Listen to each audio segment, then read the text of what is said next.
Хай, өглөөний цагаан бэлдээ.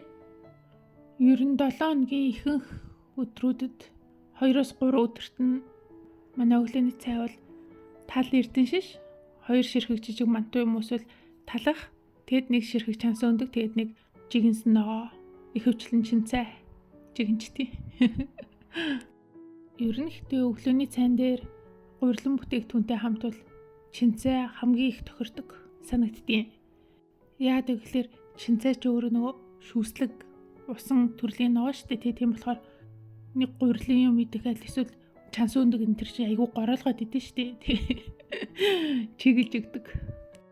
За өнөөдрийн төлөвлөгөө бол одоо нөхөрхөө хоёр ажил албандаа явсныхан дараа гэр орноо цэвэрлээд судалгаагаа хараад тэгээд орой хоолундаа бэлдээгээд нөхрийг ажилласаа ирэхэд хүүгээ үлдээчихэд найз дээр очино.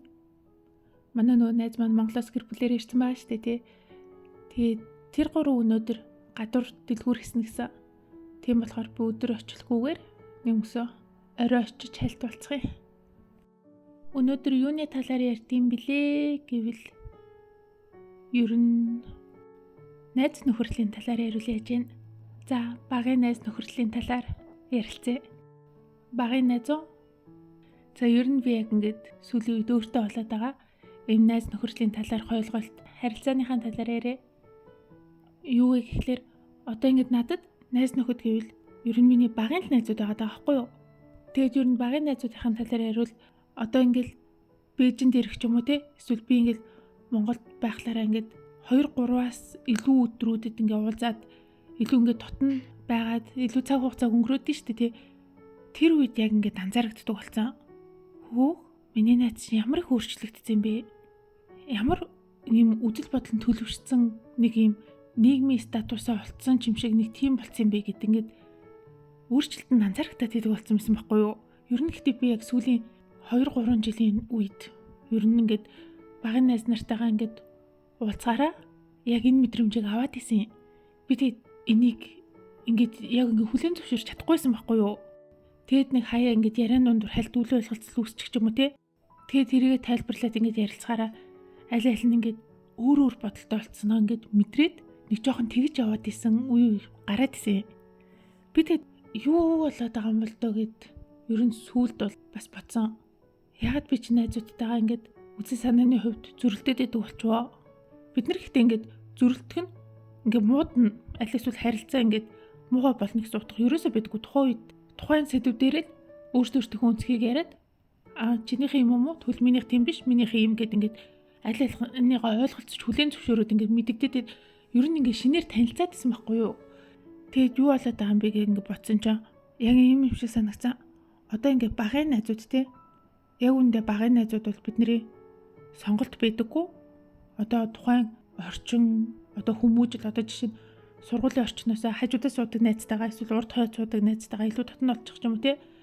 Эсвэл орчны найзууд, байрны найзууд, хамт шийдэн дээр сакс тоглодог найзууд ч юм уу, давтлагын найзууд, сонгоны найзууд ч юм уу нэг тийм хүрээллээрээ ялцчихгүй ингээд нэг шүүлтүүргүй сонголтгүйгээр ингээд амар гинэн цагаанаараа хамтдаа илүү инээлдэж, тоглож ингээд найзалцдаг. Тэгээд цаг хугацаа яваад хамтдаа хөрхөн найзалжсэн найзууд одоо их сургуульд орохоор бүгдээр ингээд салчдээ шүү дээ тий.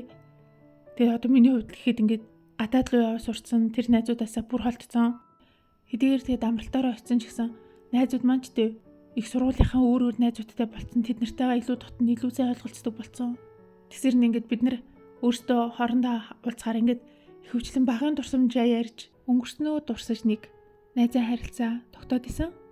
Ер нь нэг оюутан үед бол ихэвчлэн хамтдаа уулзаж нэг чийлрэх, шоудах ч юм уу жоохон тэгж харьцаад байсан. За тэгээд бүгдээрээ ажлын байран дээр гарлаа. Тэгэл би ч бас Хятадд бас нэг ажиллаа. Тэгэл Монголд байхдаа бол хөдөө ажиллаад гэр бүл найз нөхдөсөө хол тэгэл жилдээ нэг цөөн хоногоор бас л нэг хальт уулзаад ингээд байсан. Тэгэхээр яалтчгүй бид нэр ингээд тэр хоорондоо хөгжөөд, өсөөд, өөрчлөгдөд дор бүрний тэгээдсэн байгаа байхгүй юу? Тэгэл гэр бүлтэй болон ажил дээр гарна. Ямар ч хүн эндээс үнэхээр том өөрчлөлтийг амьдралдаа хийдэг.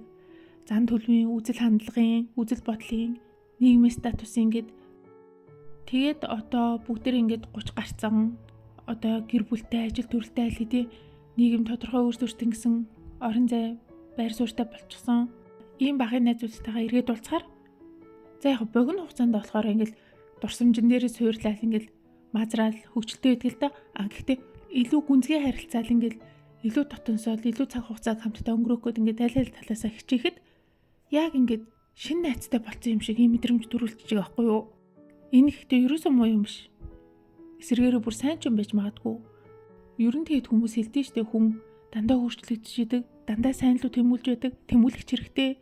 Тэгээ нөө философч нөө Ницше юу за нэрийг сайн санахгүй байна. За хэлсэн үг нь л байхад болох байх.